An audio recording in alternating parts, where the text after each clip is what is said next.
সংসার সুখের হয় রমণীর গুণে। রমণী গুণী হলেই নাকি সংসারে সুখ আসে। আসলে কি তাই?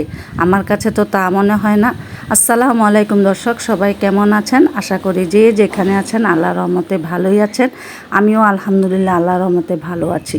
তো আজকে চলে আসলাম জাম ভর্তা বানানোর জন্য।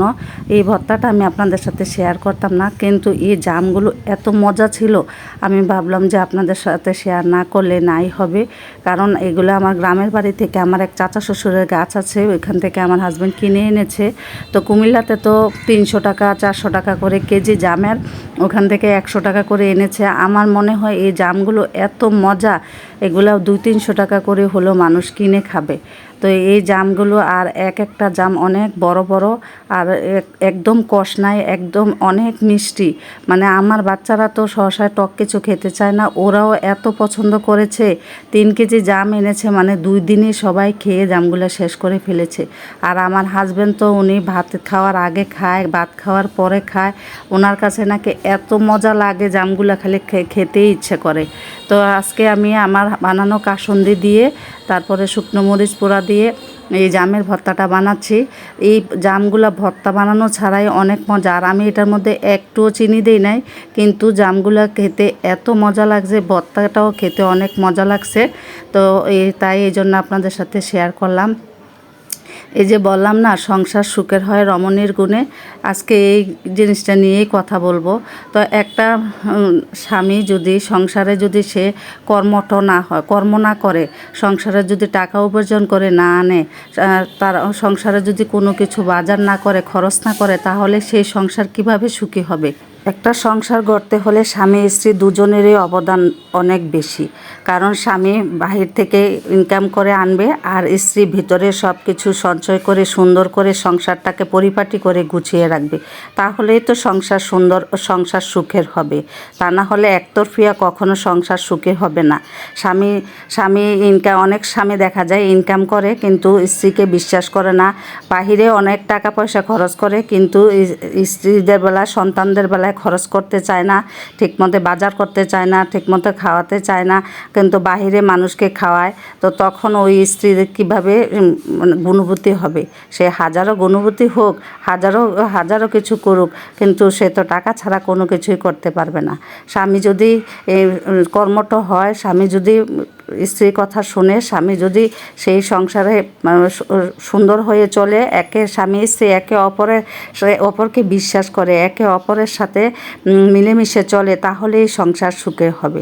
তা না হলে আমি আমার সামনে অনেক সংসার দেখেছি, সারা বছর সারা দিন ঝগড়াঝাটি অশান্তি লেগেই থাকে।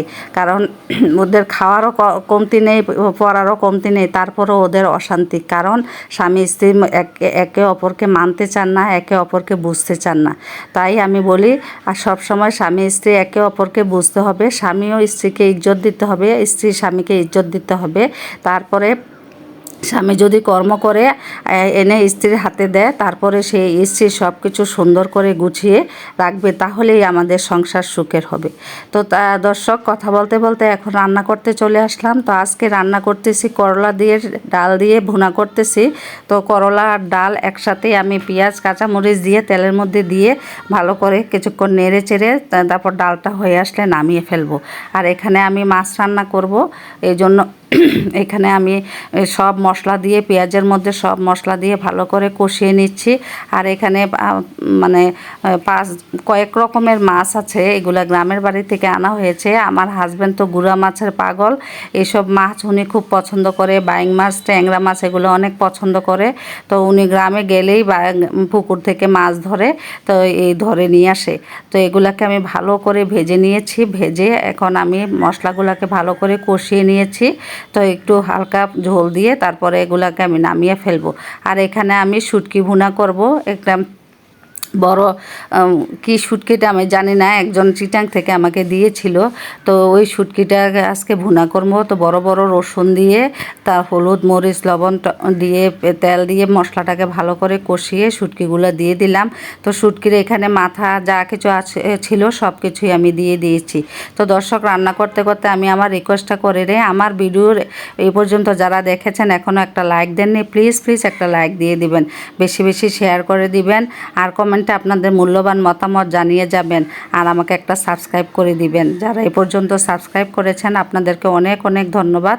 যারা এখনও সাবস্ক্রাইব করেননি প্লিজ একটা সাবস্ক্রাইব করে দিবেন আর আমাকে একটু বেশি বেশি সাপোর্ট করবেন, কারণ আমি এই পর্যন্ত আসতে আমার অনেক কষ্ট হয়েছে। আজকে 3টা বছর আমি অনেক কষ্ট করতেছি আমার এই ভিডিওর পিছনে, এই চ্যানেলের পিছনে অনেক কষ্ট করে আমার একটা মায়া জমে গেছে।